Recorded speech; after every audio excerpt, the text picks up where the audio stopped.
So we are going to start with ancient history. Okay.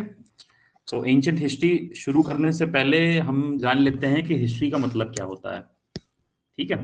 History का मतलब क्या होता है? What is history? History is study of past events.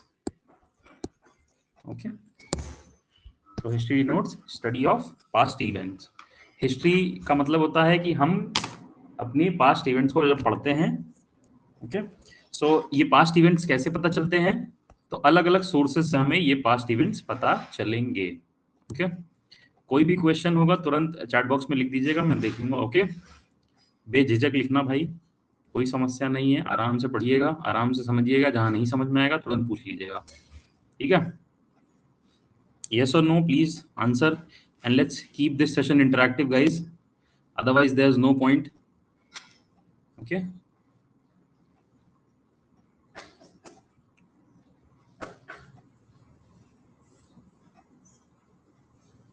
Okay, guys. Okay. So, study of past event is called history. तो history हमें कैसे पता चलती है कि हिस्ट्री में पास्ट में हुआ क्या था? तो वो हमें सोर्सेस के थ्रू पता चलती है. किसके थ्रू? सोर्सेस. ओके. सोर्सेस के थ्रू पता चलता है हमें. ठीक है. अब वो सोर्सेस कहां से मिले हमें? वो सोर्सेस कहां से आए? तो सोर्सेस, एक मिनट, वो जो सोर्सेस थे मैं जरा रफ कर देता हूं. आप लोग प्लीज पेन पेपर लेके बैठिएगा, जो इंपॉर्टेंट होगा उसको नोट कर लीजिएगा. ठीक है. मैं कोशिश करूंगा आपको नोट्स प्रोवाइड करा दूं, बट जो यहाँ पे एटलीस्ट मैं यहाँ पे लिख रहा हूँ उसको लिखते रहिएगा साथ साथ. ठीक है. कोई दिक्कत है लिखने में बता दो अभी भाई, तो उस हिसाब से फिर मैं करूँ. कोई दिक्कत तो नहीं है लिखने में?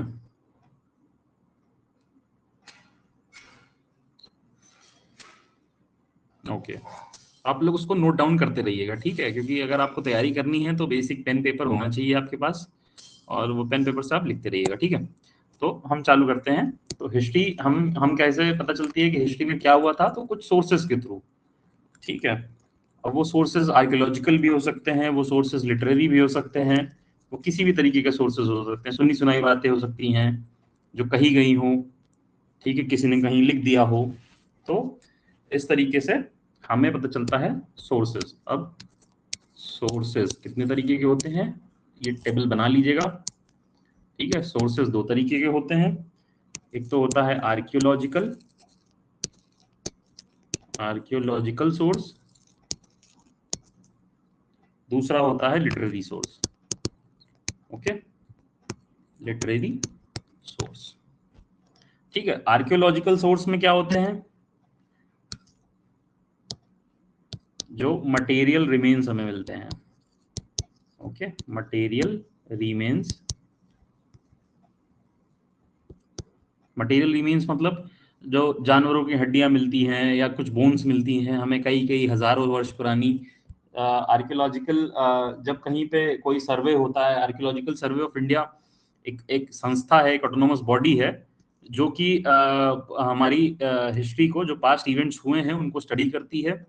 स्टडी कैसे करती है? वो स्टडी वो उस साइटों पे जाती है, उन जगहों पे जाती है, वहाँ पे खुदाई करना चालू करती है. और उस दौरान उन्हें जो भी चीज़ें मिलती हैं, चाहे वो जानवरों की हड्डियां हो या ह्यूमन रिमेन्स हो, तो उसे हम लोग मटेरियल रिमेन कहते हैं.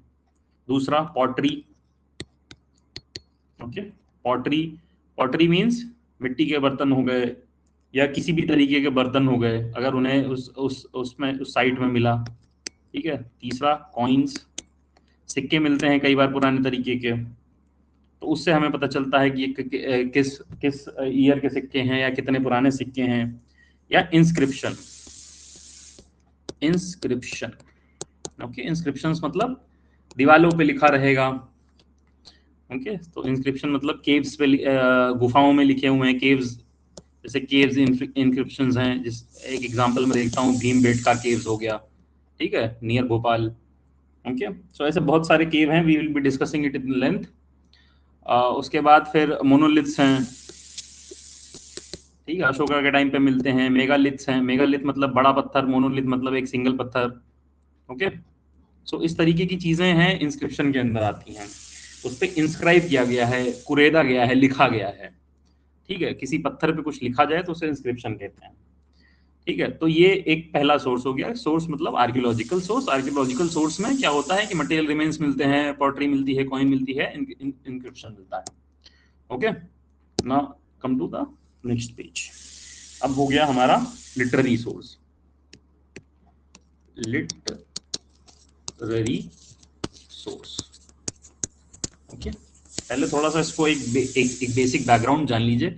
कभी भी हिस्ट्री पढ़ते हैं तो उसको एक बैकग्राउंड के साथ पढ़िए तो आपको याद रहेगा, कहानी के फॉर्म में पढ़िए, क्योंकि हिस्ट्री के नाम में ही स्टोरी है।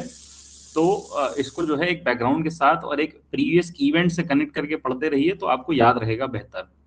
तो एक बैकग्राउंड जान लीजिए, कहाँ से चीजें मिली। ठीक है, लिटरेरी सोर्स में हम आ जाते हैं। लिटरेरी सोर्स में हमारे पास 3 सोर्सेज हैं। रिलीजियस लिटरेचर्स, जो रिलीजियस किताबें लिखी गई, या सेक्युलर लिटरेचर, सेक्युलर किताबें लिखी गई, जो नॉर्मल किताबें लिखी गई। इसकी मैं एक लिस्ट प्रोवाइड करूंगा अभी आपको। या foreign accounts, foreign accounts. Okay, foreign accounts means जैसे फॉरेनर्स आते हैं, उन्होंने वो आए और उन्होंने यहाँ पे कुछ देखा और लिखा। ठीक है, तो ये हो गया फॉरेन अकाउंट्स। तो लिटरेरी सोर्स मतलब जो किताबों में लिखा गया है। आर्कियोलॉजिकल सोर्स जो हमें ऐसे सामने मिलता है, खुदाई करने पे मिलता है, गड्ढों में मिलता है। ठीक है, जैसे हड़प्पा की साइट मिली थी। ठीक है, तो ये हो गया आर्कियोलॉजिकल सोर्स और लिटरेरी सोर्स में अंतर। लिटरेरी सोर्स मतलब जो किताबों में लिख दिया गया हो। ठीक है, उसके बाद अब हम आते हैं टाइप्स ऑफ इंक्रिप्शन पे। ठीक है, थोड़ा सा इसको टाइप ऑफ इंक्रिप्शन इसलिए इंपॉर्टेंट हो जाता है क्योंकि कई क्वेश्चंस इसमें बने हैं। जैसे पिछले ही उसमें बना था, एयोल इंक्रिप्शन कहाँ पे लिखा गया था? तो Bagalkot Karnataka. It was a eulogy of Chalukya king Pulakeshin second and mentions his victory over Harshavardhana. Okay, so ये क्वेश्चन आया था पिछली बार आपके यूपीएपीओ में। तो इंस्क्रिप्शन इसलिए इंपॉर्टेंट हो जाती है, इसको आप एज इट इज रट लीजिएगा। अगर आपको नोट डाउन करना है आप नोट डाउन कर लीजिए। एक एक चीज बताऊं या इसको इसी फोटो भेज दूं तो चलेगा? मैं अभी समझा दे रहा हूं बट मैं I'll send you a photograph of it। बताओ भाई, जल्दी जल्दी बताओ इतना। Okay, you guys don't want to write it down।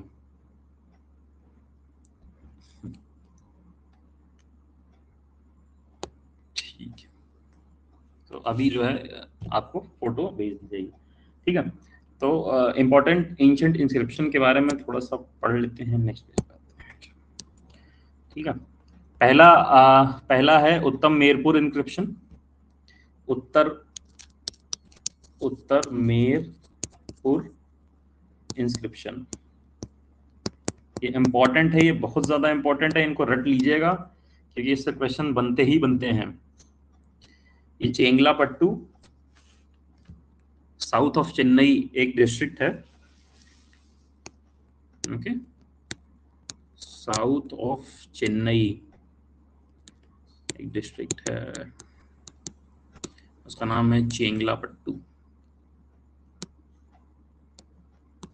Okay, सो यहाँ पे मिला था temple inscription that describe a self governance system. Self governance system. ठीक है, पहली बार मिला था यहाँ पे, एक टेम्पल पे लिखा हुआ था, मंदिर पे, temple inscription. Okay, temple inscription था जिसमें डिस्क्राइब था सेल्फ गवर्नेंस सिस्टम। ओके, फिर इंपॉर्टेंट है, इसको याद रखिएगा। इसका नाम, इसका स्पेलिंग है UTTARAMERUR, Uttaramerur inscription. Okay, Uttaramerur inscription. ठीक है, नेक्स्ट आता है ईरन इंक्रिप्शन। ईरन इंक्रिप्शन है ये सागर डिस्ट्रिक्ट है, भोपाल नियर मध्य प्रदेश। बीना नदी के किनारे एक जिला पड़ता है जिसका नाम है सागर, वहां पे मिला था। इसका नाम है ईरन इंक्रिप्शन। ये कई बार क्वेश्चन आ चुका है। ठीक है, तो इसको आप लोग जो है याद कर लीजिएगा, कई बार इसको पढ़ लीजिएगा। ओके, मैं सिर्फ नाम लिख दे रहा हूँ, मैं पूरा एक्सप्लेन कर दूंगा ऐसे ही। ईरन इंस्क्रिप्शन है। ओके, इंस्क्रिप्शन है, ये मिलता है सागर डिस्ट्रिक्ट में, बीना नदी के किनारे। It is the earlier evidence of sati found in India here. So sati प्रथा आप लोग जानते हैं, जिनके हस्बैंड की डेथ हो जाती थी, वाइफ को भी उसी पायर पे लिटा दिया जाता था। तो यहाँ से सती सती पहली बार एविडेंस मिला था कि सती भी होता था पहले। ठीक है, सती प्रैक्टिसेस थी पहले। ओके, उसके बाद विदिशा, विदिशा इंस्क्रिप्शन। नेक्स्ट आते हैं विदिशा इंस्क्रिप्शन। विदिशा मध्य प्रदेश में एक जिला है। इस पे यहाँ पे पिलर इंस्क्रिप्शन है, जिसे Heliodorus, a Greek ambassador and belong to Sunga dynasty, उन्होंने लिखा था उस पे। It was written in Prakrit language with a few Sanskrit spellings. Prakrit language में लिखा गया और कुछ संस्कृत स्पेलिंग भी लिखी गई इस पे। The pillar inscription is devoted to Lord Vasudeva. Lord Vasudeva की वहां पे पूजा होती थी, उन्हीं को डिवोट करके हेलियोडोरस ने, जो कि ग्रीक एम्बेसडर थे, सुंगा डायनेस्टी के समकालीन हैं ये, सुंगा डायनेस्टी के समय वो भारत आए थे, उन्होंने इसको लिखा था, पिलर पिलर इंस्क्रिप्शन वहां पे लगाया था। ओके, ये विदिशा मध्य प्रदेश में है। Junagadh, Junagadh inscription. Okay, as the name suggest, Junagadh, Junagadh is in Gujarat, it is a district in Gujarat. ये प्योर संस्कृत में लिखा गया है। इसे king Rudradaman of Saka dynasty in 150 AD में इन्होंने लगाया था। It says that Pushyagupta the governor of Chandragupta Maurya built a dam on Sudarshan lake. तो जूनागढ़ में एक लेक है जिसका नाम सुदर्शन लेक है, वहां पे एक डैम बना था जो कि पुष्यगुप्ता ने बनाया था। पुष्यगुप्ता कौन था? वो चंद्रगुप्त मौर्य का गवर्नर था जूनागढ़ का। ओके, उन्होंने बनाया था। और ये जूनागढ़ इंस्क्रिप्शन किसके द्वारा लिखी गई थी? इन्होंने लिखा, इसको लिखा था रुद्रदमन ने, साका डायनेस्टी के। Okay, so I will be sharing the photo of this with you guys, don't worry, you will get all the details in that photo. फिर Mehrauli inscription. Okay, Mehrauli inscription, Mehrauli inscription originally at Vishnupad, that is in Madhya Pradesh. Later it is transported to Delhi. Okay, इसे हम Garuda pillar भी बोलते हैं। ऐसा माना जाता है कि ये चंद्रगुप्त, जो कि Vikramaditya, it was probably erected by Chandragupta Vikramaditya. Okay, Chandragupta second, that is उनका नाम था Vikramaditya. Conquest over Vanga countries and Vatakas. Okay, इसे ब्रह्मी स्क्रिप्ट में लिखा गया था, विक्रमादित्य द्वारा बनाया गया था। और ये उदयगिरी या विष्णुपदा, ओरिजिनली इट वाज एट विष्णुपदा, उसको उदयगिरी के नाम से भी जानते थे। बट इस इंस्क्रिप्शन को, इस पिलर को, इसका हम गरुड़ा पिलर भी बोलते हैं, इसको बाद में दिल्ली लाया गया था। Okay, the next one is Aihole inscription. ये पिछली बार के यूपी एपीओ का क्वेश्चन था। Okay, inscription. Okay, Aihole inscription is Bagalkot Karnataka, Bagalkot Karnataka, Bagalkot Karnataka. It was a eulogy of Chalukya king Pulakeshin second. Eulogy मतलब किसी की डेथ होने के बाद उसके बारे में कुछ अच्छी बातें बोली जाती हैं, उसे यूलॉजी बोलते हैं। It is a eulogy of Chalukya king Pulakeshin second and mention his victory over Harshavardhana. Okay, it was written in Sanskrit, composed by Ravi Kirti, the court poet of Pulakeshin second. तो इसको याद रख लीजिएगा, क्या पता दोबारा पूछ लिया जाए। ठीक है, फिर नेक्स्ट आता है Allahabad inscription. Allahabad inscription, Allahabad inscription होता है, इसे बोलते हैं Prayag Prashasti, Prayag Prashasti. Okay, it was in Allahabad Uttar Pradesh. जो लोग इलाहाबाद से होंगे उन्हें पता होगा। It is issued by Samudragupta and composed by Harisena. Samudragupta ने इनको इशू किया था और हरिसेना ने इसे कंपोज किया था, हरिसेना। ओके, संस्कृत लैंग्वेज में लिखी गई है, चंपू काव्य स्टाइल में लिखी गई है। It is mention, it mentions the conquest of Samudragupta both in north and south, describe the boundaries of Gupta empire and his diplomatic relations. Okay, तो कई बार ये प्रीवियस ईयर क्वेश्चंस में आइदर बी पीसीएस और पीसीएसजे कई बार पूछा गया है, तो इस ये भी बहुत इंपॉर्टेंट हो जाता है। ठीक है, इसको याद रखिएगा। एयोल और इलाहाबाद प्रयाग प्रशस्ति तो बहुत इंपॉर्टेंट है। ईरन इंस्क्रिप्शन भी इंपॉर्टेंट है। क्यों? उसके बाद आती है हाथी गुम्फा इंक्रिप्शन।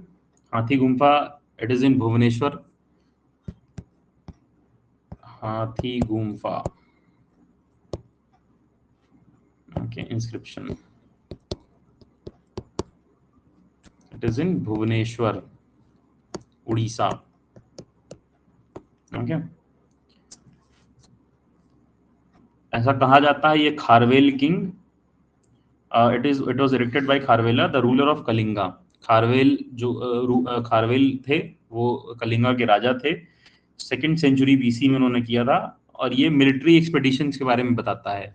उनके जो मिलिट्री कॉन्क्वेस्ट थे उनके बारे में ये बताता है। ठीक है, उन्होंने कितने युद्ध लड़े, कैसे लड़े, उनके पास क्या हथियार हुआ करते थे, उन सब का डिटेल इस हाथी गुम्फा इंस्क्रिप्शन में दिया हुआ है।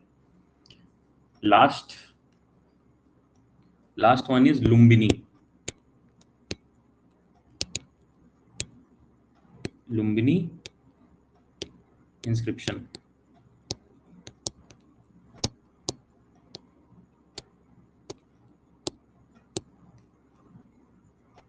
Lumbini, it is located in Nepal.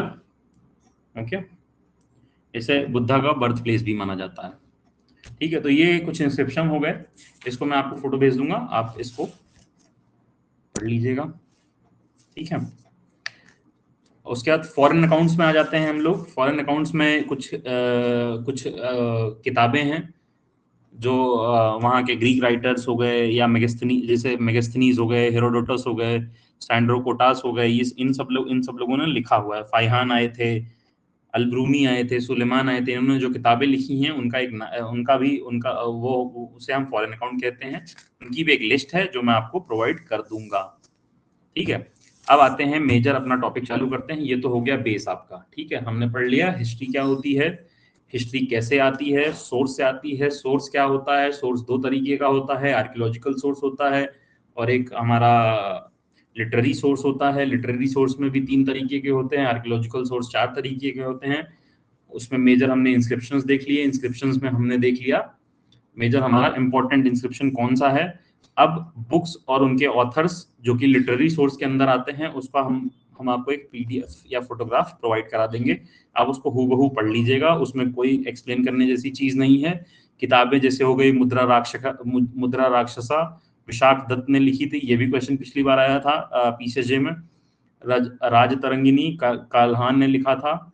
ठीक है, इस तरीके की कई किताब हैं। महाभाष्य पतंजलि ने लिखी थी, अष्टध्यायी पाणिनि ने लिखी थी। ये सारी किताबों का एक फोटो मैं आपको खींच के दे दूंगा। अभी तक कोई समस्या, कोई कंफ्यूजन तो आप बत पूछ लीजिए तुरंत।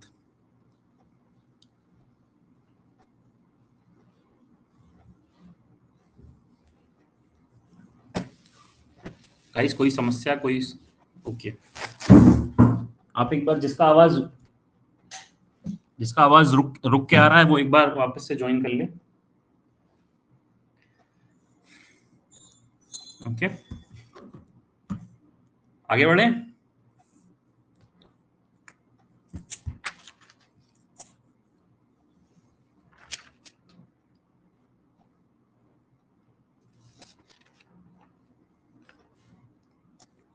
प्रयाग प्रशस्ति was composed by हरि सेना। ओके, बेसिकली समुद्रगुप्त के कॉन्क्वेस्ट के बारे में बताया गया था, कितना बड़ा राजा था, कितना बड़ा उसका राज्य था। ओके,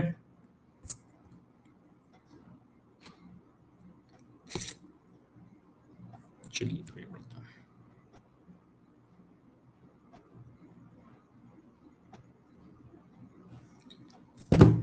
अब आते हैं हिस्ट्री। हिस्ट्री जो है 3 चीजों में, 3 उसमें डिवाइडेड है, 3 पार्ट्स में डिवाइडेड है। ठीक है, हिस्ट्री 3 पार्ट्स में डिवाइडेड है। पहला जाता है प्री हिस्टोरिक पीरियड, दूसरा जाता है proto historic,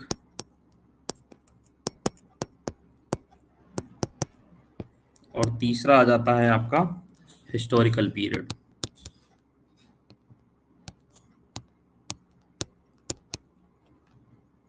okay, historical period. Pre historic का मतलब, प्री हिस्टोरिक को हम लोग स्टोन एज बोल देते हैं। स्टोन एज क्यों बोल देते हैं? क्योंकि इस समय पे लिखना पढ़ना नहीं हुआ करता था, कोई साइन लैंग्वेज नहीं हुआ करती थी, कोई इंस्क्रिप्शन नहीं हुआ करता था। तो उस समय हम इस एज में, इस एज के हम सिर्फ हथियारों, जो टूल्स हो गए या उस समय के मिले हम पॉटरीज से ही हम बता पाते हैं कि ये कितने पुराने हैं और ये किस एरा के हैं। तो ये प्री हिस्टोरिक हो गया। प्रोटो हिस्टोरिक के टाइम पे ये अनडिसाइफर्ड,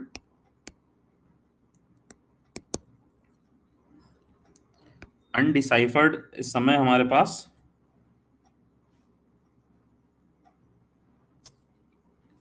give me a minute.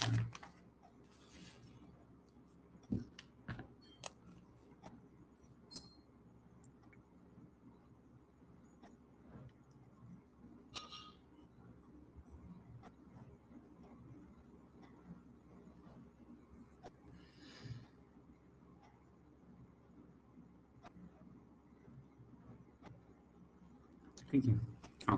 तो क्या था? Proto historic. प्रोटो हिस्टोरिक का मतलब होता है इस समय की जो चीजें, जिस समय की जो साइंस थे या जो लैंग्वेज इस समय यूज की जा रही थी, जो इंस्क्रिप्शंस बनाए गए थे दीवालों पे, वो अभी तक अनडिसाइफर्ड हैं। उनका हमारे पास कोई भी तरीका नहीं है उनके जानने के लिए कि क्या लिखा हुआ है।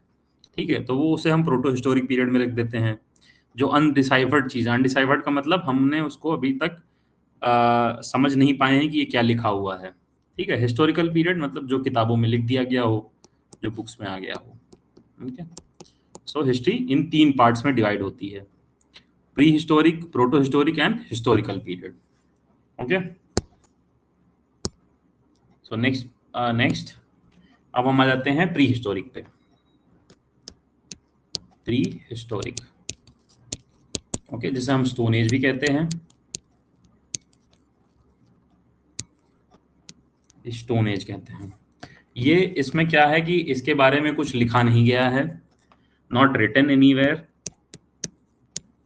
Not written. ओके, इसके बारे में हमें कैसे पता चलता है?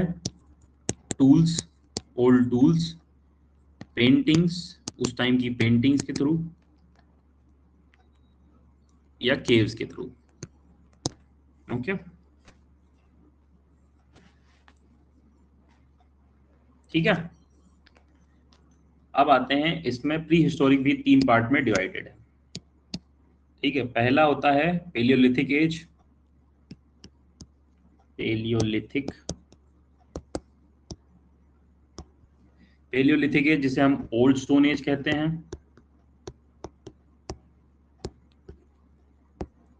ठीक है, फिर आ जाता है mesolithic age. Mesolithic as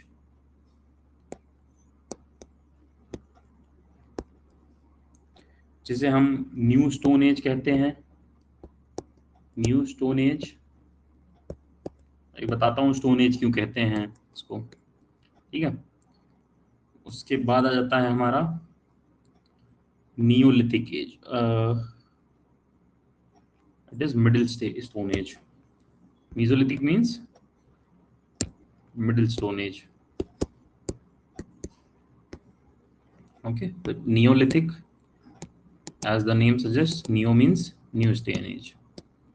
Okay, new stone age। उसके बाद 2 और हैं, एक चैल्कोलिथिक भी बोलते हैं, चैल्कोलिथिक एज, इसे हम स्टोन एंड कॉपर एज बोलते हैं। ओके, और एक आखिरी है 5th वन, I'm श्योर सबने सुना होगा आइस एज के बारे में। ओके, तो हमें आइस एज नहीं पढ़ना है, हमें बस इन चारों को डील करना है।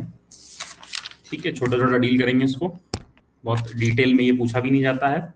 पैलियोलिथिक एज जिसे ओल्ड स्टोन एज बोलते हैं, इससे पहले आइस एज जा चुका था, ठीक है, आइस एज मतलब इसके पहले खत्म हो चुका था।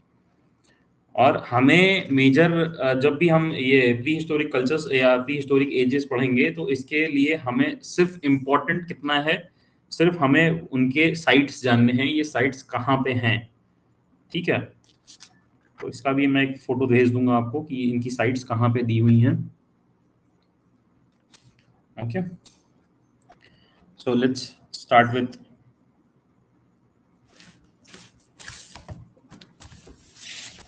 Palaeolithic age. Palaeolithic age, palaeolithic age. अब ये स्टोन एज क्यों बोला जाता था? स्टोन एज, पहले जो ह्यूमंस होते थे, होमोसेपियंस होते थे, वो जो थे हंटर एंड गैदरर्स थे। Okay, Hunter and gatherer, okay, Hunter gatherer system में रहा करते थे। तो उन्होंने हंट करने के लिए धीरे धीरे उनका दिमाग चला, तो उन्होंने हंट करने के लिए पत्थरों से ही कुछ वेपन्स बना लिया, उन्होंने टूल्स बना लिए पत्थरों से ही, ठीक है।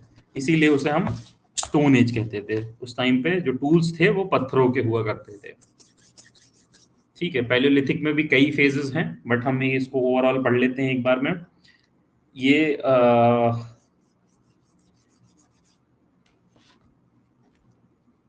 पैलियोलिथिक एज, जिसे हम ओल्ड स्टोन एज बोलते हैं, ठीक है। अब इसमें तीन तरीके के वो एज, तीन तरीके के थ्री टाइप्स में ये डिवाइड होता है। एक होता है अर्ली अर्ली पैलियोलिथिक एज, दूसरा होता है मिडिल, और तीसरा होता है हमारा अपर। ओके, सो हमें बेसिकली इनकी साइट्स के बारे में पढ़ना है, इनकी साइट्स धरती पे कहाँ कहाँ मिली हुई हैं, उससे ज़्यादा हमें इनके बारे में नहीं जानना है। फिर भी मैं एक ओवरव्यू बता देता हूँ। अर्ली पैलियोलिथिक एज में क्या होता था, ये लगभग आइस एज खत्म होते होते, पहले आइस एज हुआ करता था, बहुत पहले कहानियां सुनी होंगी या मूवीज में देखा होगा आपने कि बहुत सारी पहले पूरी धरती पे बर्फ जमी थी, फिर बर्फ पिघलना स्टार्ट हुई, तो फिर धीरे धीरे वहां पे ह्यूमंस आ गए, ठीक है, होमोसेपियंस आ गए, होमोसेपियंस। और ये जो अर्ली पैलियोलिथिक एज है वो आइस एज खत्म होने से और ये होमोसेपियन के धरती पे आने का टाइम है, ठीक है। इस समय पे हमारे जो टूल्स हुआ करते थे वो हैंड एक्सेस हुआ करते थे, हैंड एक्स, ठीक है, हाथ वाली कुल्हाड़ी, क्लीवर्स, ओके, और चॉपर्स। चॉपर्स वो आज वाला चॉपर नहीं, और क्लीवर वो आज वाला क्लीवर्स नहीं, उन्होंने पत्थरों के कुछ तो बना के रखे थे। क्लीवर्स मींस एक ट्रायंगल शेप में होता है, जैसे दो तरफ से नुकीले होते हैं और पॉइंटी एज होता है, ओके। सो उससे एक पॉइंटी एज होता है, so they use the cleavers for hunting, okay. और चॉपर्स हुआ करते थे, पत्थर हुआ करता था, पत्थर में ही कुछ एक दो पत्थर उन्होंने जोड़ के कुछ बना रखा था उससे, तो वो चॉपिंग के लिए यूज करते थे। तो ये रफ इमेजेस हैं, मैं अगर आप कहेंगे तो इसकी फोटो भी दे दूंगा मैं क्लीवर्स एंड चॉपर्स की। उसके बाद अब आते हैं हम इनकी साइट्स पे, इनकी साइट्स कहाँ कहाँ मिली हैं। तो इसको इम्पोर्टेंट है, इसको नोट कर लीजिएगा, ठीक है। साइट्स ऑफ पैलियोलिथिक एज,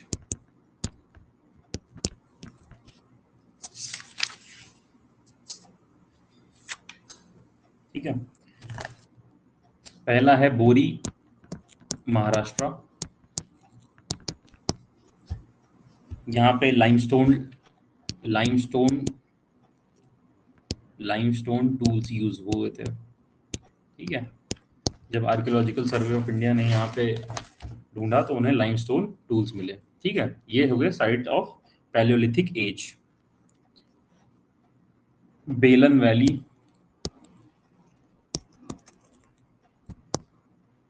ठीक है, Belan site contain caves, rock shelter in which they could have served as seasonal camp for human beings. तो यहाँ पे हमें रॉक शेल्टर्स मिले थे। ये बहुत इंपॉर्टेंट है। ये बोरी महाराष्ट्र लाइमस्टोन टूल्स, बेलन वैली रॉक शेल्टर्स, ठीक है, इसको ध्यान रखिएगा।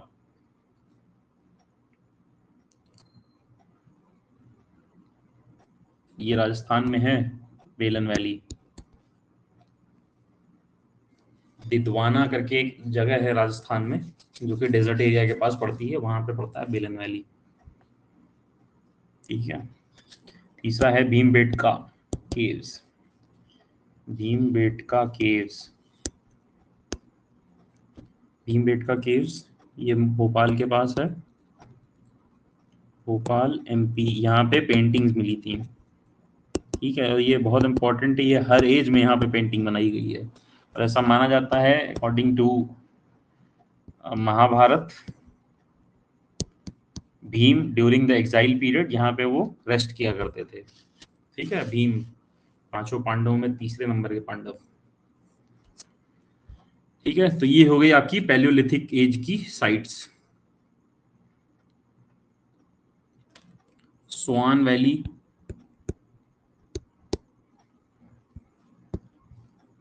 और ये नर्मदा रिवर के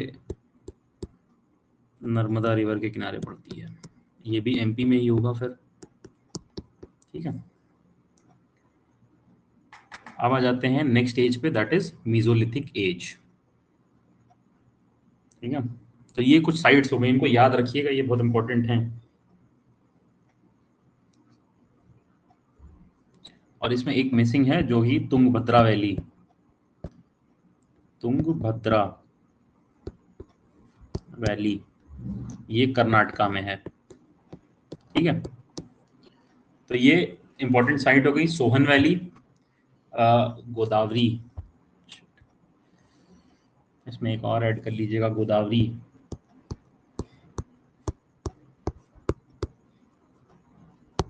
ठीक है। बोरी, बेलन, भीमबेटका केव्स, सोहन वैली, ये पाकिस्तान में है सोहन वैली, ठीक है। तो बोरी, बेलन, भीमबेटका, सोहान, तुंगभद्रा एंड गोदावरी, ठीक है। ये सारी आपकी, ये सोहान नहीं सोहन वैली है पाकिस्तान में, सोहन, ठीक है।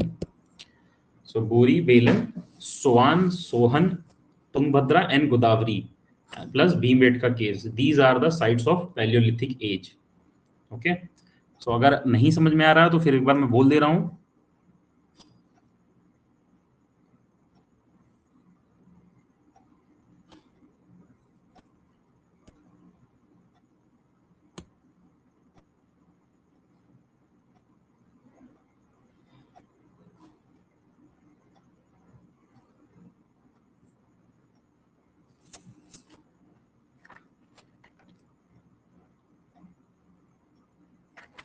चलिए नेक्स्ट पे आते हैं, मीजोलिथिक एज पे।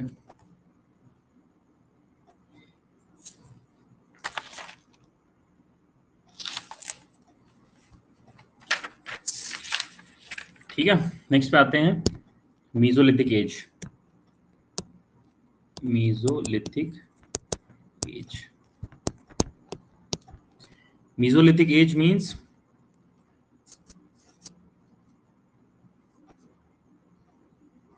Middle stone age. इस समय के जो होमोसेपियंस थे वो और हंटर्स थे और हर्ड्स रखते थे जानवरों के, ठीक है। वो हंट किया करते थे और इनके पास हर्डर, इनको हंटर एंड हर्डर्स बोला जाता था। हर्डर मतलब जो जानवरों को रखते थे, ठीक है, अपने साथ जानवरों को भी रखना उन्होंने स्टार्ट कर दिया था, ठीक है। The Upper Paleolithic age came to an end with the end of Ice Age around 9000 BC, and the climate became warm and dry. From 9000 BC, an intermediate stage emerged, stone culture, which is called Mesolithic age. Okay. So the characteristics tools of the Mesolithic age are microliths. Tools जो use होते थे इस समय वो microliths थे, micro LITH, microliths, microlith कुछ ऐसा होता था, ठीक है, वो शार्प एंड पॉइंटी होता था दोनों साइड से, ठीक है। तो ये माइक्रोलिथ, माइक्रोलिथ मीन्स छोटा पत्थर, ठीक है। तो एक पत्थर होता था, उसको उन्होंने क्लीवर के फॉर्म में बनाया रहता था, वो शार्प और पॉइंटी होता था, जिसे हम लोग माइक्रोलिथ बोलते हैं, ठीक है। The Mesolithic people lived in hunting, fishing, and food gathering. At large stage, they are domesticated animals. Okay. So Mesolithic के टाइम तक आते आते लोगों ने बड़े बड़े हर्ड्स रखना स्टार्ट कर दिया था, उन्होंने जानवरों को पालना स्टार्ट कर दिया था, और उनका मेजर काम होता था hunting and fishing. Okay, food gathering के लिए वो हंटिंग और फिशिंग करते थे।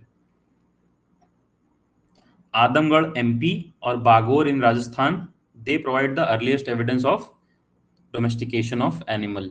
ओके, सो आदमगढ़, वैसे ये इंपॉर्टेंट नहीं है, ये पूछा नहीं जाएगा, लेकिन फिर भी मैं एक रेफरेंस के लिए बता दे रहा हूँ।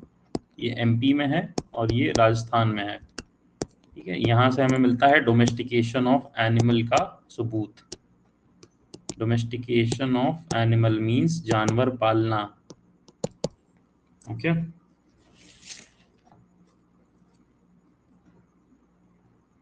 जो मीजोलिथिक साइट है बागोर राजस्थान में, वो बहुत अच्छे से प्रिजर्व की गई है एएसआई द्वारा, और यहाँ से भी हमें पता चलता है कि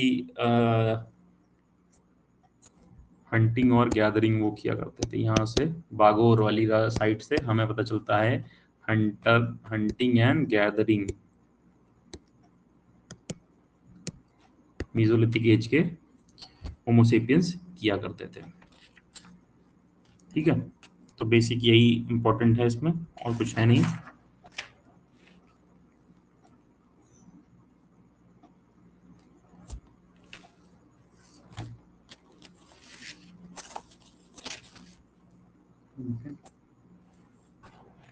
एक दो इम्पोर्टेंट अगर होगा तो मैं नोट्स में देने की कोशिश करूंगा, जो अगर हम नोट्स आपको प्रोवाइड कर रहे हैं तो उसमें एक दो बढ़ा मिल सकता है आपको, ठीक है। एक पॉइंट और नोट कर लीजिएगा, सराय नाहर राय, ये सदर्न यूपी में है। सराय नाहर राय और बीरभानपुर, बीरभानपुर ये दामोदर वैली, दामोदर रिवर है वेस्ट बंगाल में, ठीक है, वेस्ट बंगाल।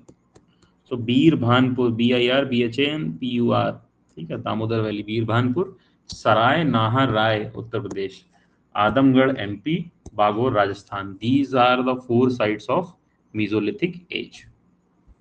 ओके, नेक्स्ट पे आ जाते हैं नियोलिथिक एज पे। नियोलिथिक एज, नियोलिथिक एज में क्या होता है, यहाँ पे हमें क्या देखने को मिलता है, यहाँ हमें प्रॉपर सेटलमेंट देखने को मिलती है। प्रॉपर सेटलमेंट मतलब लोगों ने अब प्रॉपर एक घर नुमा कुछ बना के वहां पे रहने लगे थे, वो जंगलों के नजदीक, नियर फॉरेस्ट। नियर फॉरेस्ट इसलिए रहते थे क्योंकि उन्हें खाने के लिए आसानी से मिल जाता था, ठीक है। Earliest evidences of the settlement, neolithic age में हमें मिलता है earliest evidence of settlement. Okay, settlement, और इसकी साइट कहाँ पे है, जहां पे हमें earliest evidence of the settlement मिला था, उसे हम बोलेंगे मेहरगढ़।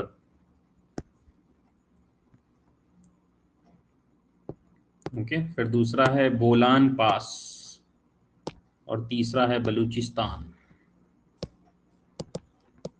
ठीक है। यहाँ ये 3 जगहों पे हमें earliest evidence of the settlement मिलते हैं। डोमेस्टिकेशन ऑफ यहाँ पे डॉग्स को डोमेस्टिकेट करा जाना स्टार्ट हो गया था। ओके, सो डॉग्स को डोमेस्टिकेशन कब से स्टार्ट हुआ था, नियोलिथिक एज से। ओके, विलेजेस भी फॉर्म्ड हो गए थे, विलेजेस फॉर्म्ड हो गए थे, एक साथ कई लोग रहने लगे थे। फायर भी इनोवेट यहीं पे हुई थी, इनोवेशन ऑफ फायर, ये लिखते रहिएगा भाई, ठीक है। इनोवेशन ऑफ फायर यहीं पे हुआ था। कुक्ड फूड, जब फायर आ गई तो फूड भी कुक हो गया, ठीक है।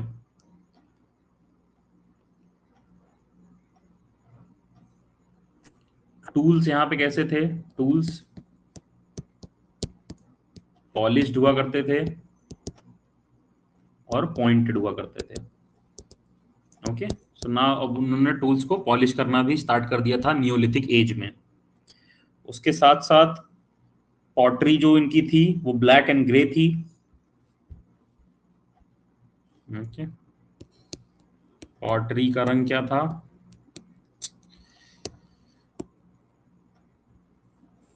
नोट कर लिया, ये रफ कर दूं,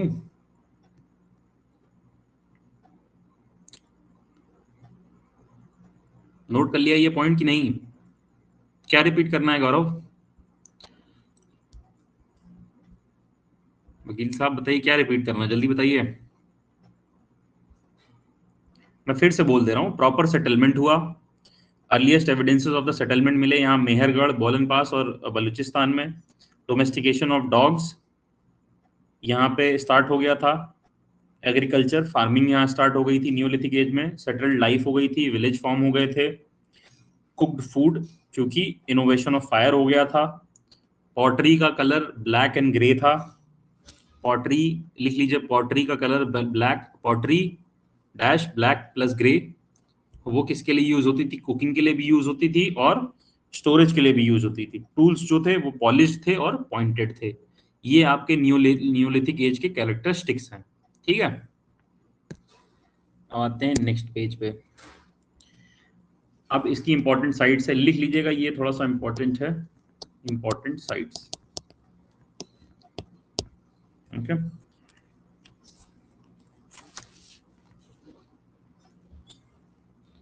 पहला है बूजाहोम, BUZAHOM,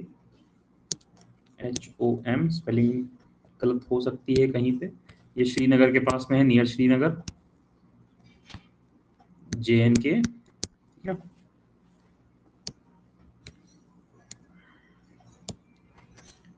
दूसरा है मेहरगढ़,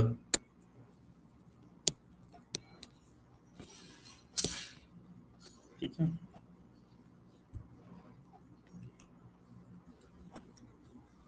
बलूचिस्तान, मेहरगढ़ और बलूचिस्तान, यहाँ पे हमें वीट कॉटन का कल्टीवेशन भी देखने को मिला है, वीट कॉटन का कल्टीवेशन, ठीक है।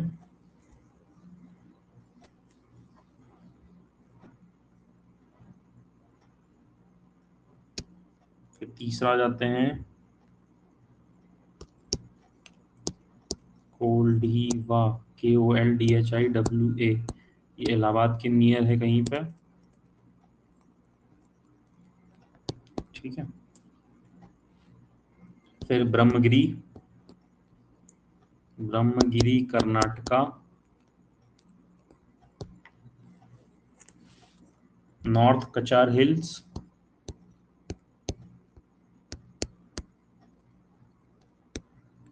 कई बार मैच द फॉलोइंग्स में ये सारे क्वेश्चंस आ जाते हैं, गारो हिल्स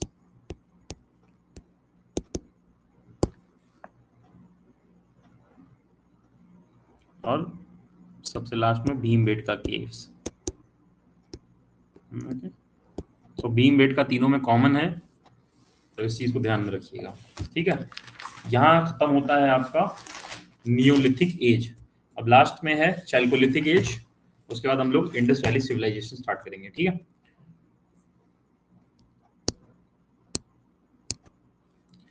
अब आ जाता है आपका चैल्कोलिथिक एज। चैल्कोलिथिक एज को हम लोग कॉपर स्टोन एज बोलते हैं। यहां तक आते आते कॉपर की डिस्कवरी हो चुकी थी, कॉपर यूज में आने लगा था, ठीक है। एक minute,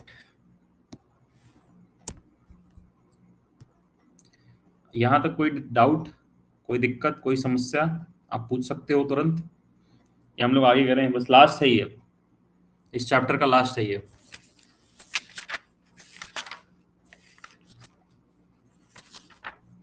guys please do let me know.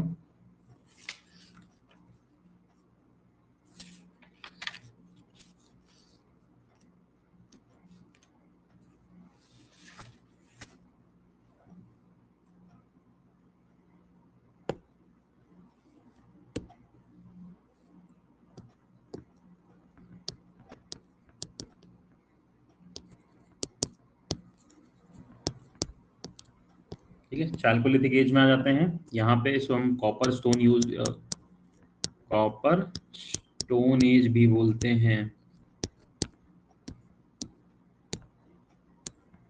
ठीक है, यहाँ से मेटल यूज होना स्टार्ट हो गया था।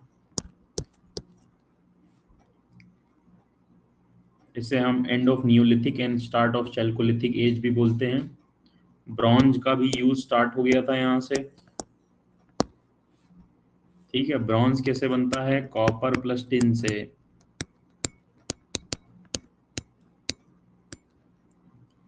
कॉपर का Cu होता है प्लस टिन, Sn। ठीक है, Cu plus Sn equal to bronze. Pottery में कलर होने लगे थे, कलर्ड पॉटरी, बर्तनों में कलर होने लगा था। ठीक है, क्रॉप कल्टीवेशन स्टार्ट हो गया था। सेटल्ड लाइफ थी। सेटल्ड लाइफ मींस विलेजेस बन गए थे। फोर्टिफाइड सेटलमेंट्स, फोर्टिफाइड मींस उन्होंने सुरक्षा का घेरा बना लिया था, बाउंड्री वॉल्स बना ली थी अपने घरों के किनारे किनारे, तो ये फोर्टिफाइड सेटलमेंट्स हो गया।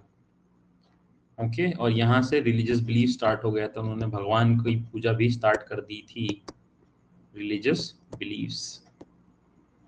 Okay, so this is the characteristics of chalcolithic age. इसमें कुछ इंपॉर्टेंट चैल्कोलिथिक कल्चर्स भी हैं। अलग अलग जगहों पे अलग अलग कल्चर फॉलो हुआ करते थे। तो इस पे आ जाते हैं cultures, CULTURE culture.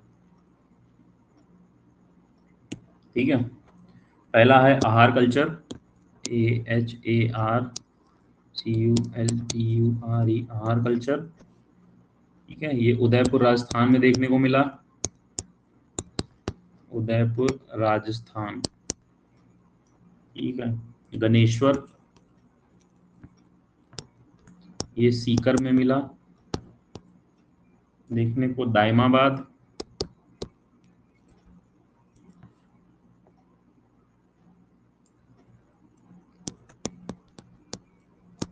Pravara river, Pravara नदी के किनारे मिला, ये महाराष्ट्र में, Daimabad Maharashtra.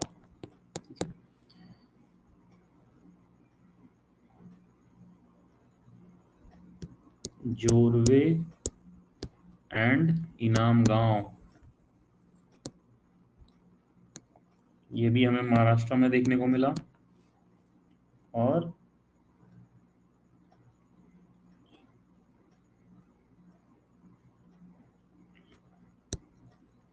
मारलवा culture,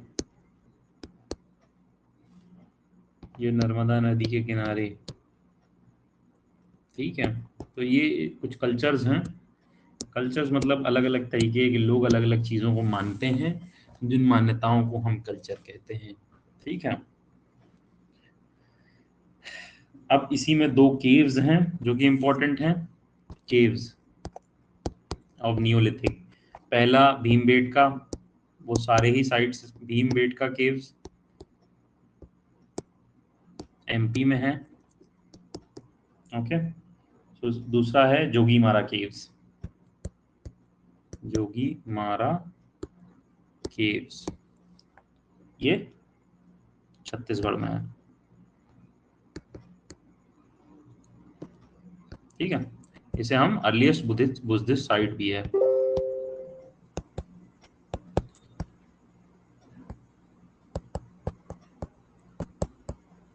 earliest Buddhist site भी है जोगीमारा केव्स। ठीक है, इतनी चीजें इंपॉर्टेंट हैं आपके पहले चैप्टर में, जो कि है प्री हिस्टोरिक कल्चर्स। ओके, कोई समस्या, कोई कंफ्यूजन अभी पूछ लो आप लोग। ठीक है, यही इंपॉर्टेंट है, इसी को बार बार पढ़िएगा। मैं आपको दो चीजें भेज दूंगा, पहली तो इंस्क्रिप्शन की फोटोग्राफ भेज दूंगा, दूसरा इंपॉर्टेंट बुक और देयर ऑथर्स भी भेज दूंगा। ठीक है, उनकी किताब और किताब के लेखकों के नाम आपको साथ में लिखे हुए मिल जाएंगे। ठीक है, आप उसको ध्यान से बार बार पढ़िएगा, इसमें से कोई भी क्वेश्चन आपका गलत नहीं होगा। ठीक है, नेक्स्ट पार्ट है हमारा इंडस वैली सिविलाइजेशन। ठीक है, इंडस वैली सिविलाइजेशन। अब दो तीन चीजें मैं आपको बता देता हूं इसके बारे में, इस क्लासेस में क्या क्या होने जा रहा है। ये तो मान लीजिए पहली पहली क्लास थी, तो थोड़ा सा बेसिक आपको बताना पड़ा। ठीक है, मैं इसको रफ कर दे रहा हूँ, मैं यहाँ पे लिख भी दे रहा हूँ क्या क्या चीजें होने जा रही हैं इस क्लास में।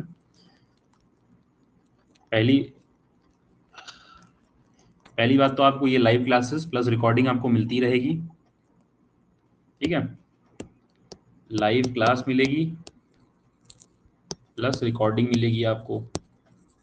ठीक है, कोशिश रहेगा नोट्स भी आपको दे दिया जाए, बट नोट्स में शर्त ये है कि ये सारी चीज़ें फोटो वोटो तो मैं भेज दिया करूँगा, बट आपको खुद से भी नोट्स बनाने पड़ेंगे, सेल्फ नोट्स। आप पेन पेपर लेके क्लास में बैठा करिए, कुछ इंपॉर्टेंट चीज़ें हैं उसको नोट करा करिए, तभी आपको दोबारा याद आएगा। कि कोई भी चीज़ ऐसी नहीं है, कोई भी चीज़ ऐसी नहीं है जो कि आपको याद रह जाएंगी, क्योंकि ये बहुत ज़्यादा बोरिंग है। ठीक है, इसमें कोई इंटरेस्ट नहीं होता है, बट फिर भी हमें पढ़ना है क्योंकि हमारे एग्जाम के लिए इम्पोर्टेंट है। उसके साथ साथ आपको हर उस पर क्वेश्चंस दिए जाएंगे। ठीक है, हर टॉपिक, जो भी टॉपिक खत्म, जो भी टॉपिक कराए जाएंगे उस टॉपिक्स पे आपको क्वेश्चन दिए जाएंगे। और अगर सब कुछ सही चलता रहा, हमारा कोर्स जल्दी खत्म हो गया, टारगेट है हमारा विद इन 50 डेज आपका कोर्स खत्म कर देना, पूरा जीएस 50 मार्क्स का 50 दिन में। ठीक है, तो अगर ये 50 डेज में खत्म हो गया तो हम कोशिश करेंगे कि कम से कम 4 से 5 मॉक टेस्ट जीएस के पूरे पूरे 50 नंबर के ले लें, अगर सब कुछ सही चलता रहा और सारी क्लासेस समय पे खत्म हो गई। ठीक है, आप लोग क्वेश्चंस पूछते रहिएगा, और जो भी कुछ भी आपको जरूरत होगी आप पूछ लीजिए, आपको बता दिया जाएगा। ठीक है, कोई डाउट? थोड़ा सा एंशिएंट हिस्ट्री बोरिंग रहेगा, मिडिवल आएगा तो थोड़ा सा और मजा आएगी, बट मेजर चीजें मॉडर्न हिस्ट्री में है, तो मॉडर्न हिस्ट्री ज्यादा बेहतर से पढ़ेंगे हम लोग। ठीक है, इनको जल्दी जल्दी पढ़ेंगे, इनको जल्दी इसलिए पढ़ेंगे क्योंकि इसमें बहुत ज़्यादा चीज़ें इंपॉर्टेंट नहीं है। ये हैं तो बहुत बड़ी बड़ी, अगर एक ही टॉपिक पे अगर हम डिस्कस करें तो कम से कम 2-2 दिन एक एक टॉपिक पे लगेगा, बट इसको कट शॉर्ट करके आपके लिए बनाया जा रहा है। ठीक है, कोशिश की जा रही है वही चीज़ें दी जाएं जो लगातार क्वेश्चंस पूछे जा रहे हैं, जिनके बाहर आयोग कभी क्वेश्चन नहीं पूछता है। ठीक है, 1 मिनट दीजिए बस।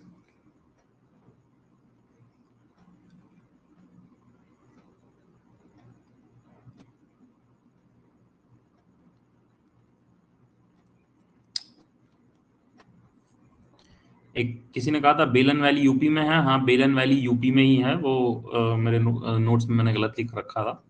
सो बेलन वैली इज इन यूपी। ठीक है, आ, ठीक है।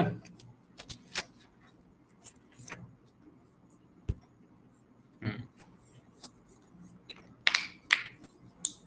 अब इंडस वैली सिविलाइजेशन पे हम क्या करेंगे, इंडस वैली सिविलाइजेशन में हम सारी चीज़ों को अलग अलग नहीं पढ़ेंगे, क्योंकि हमारे पास टाइम कम है, पढ़ना हमें ज़्यादा है।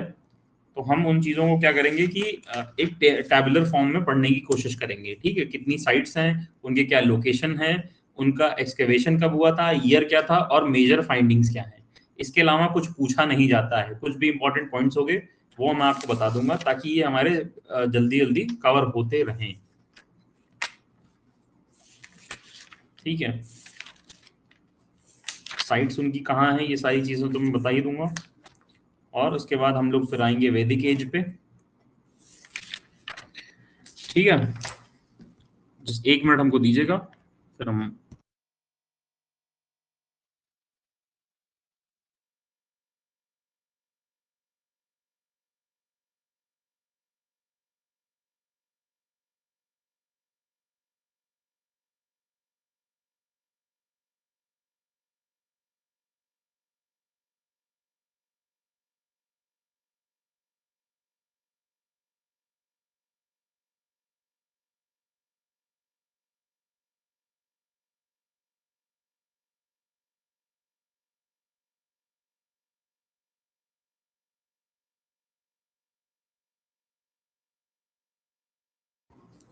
आप लोग बताइए भैया, क्लास खत्म की जाए या कंटिन्यू किया जाए कुछ 10-15 मिनट और? कोई क्वेश्चंस हो आपको पूछ लीजिए, अभी कोई डाउट हो।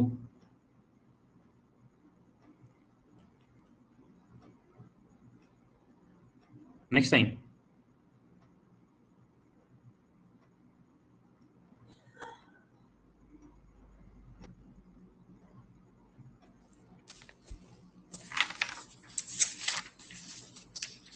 समझ में आया आप लोगों को?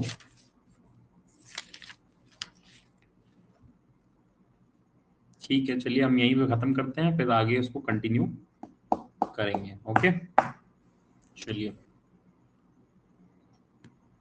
बहुत शुक्रिया।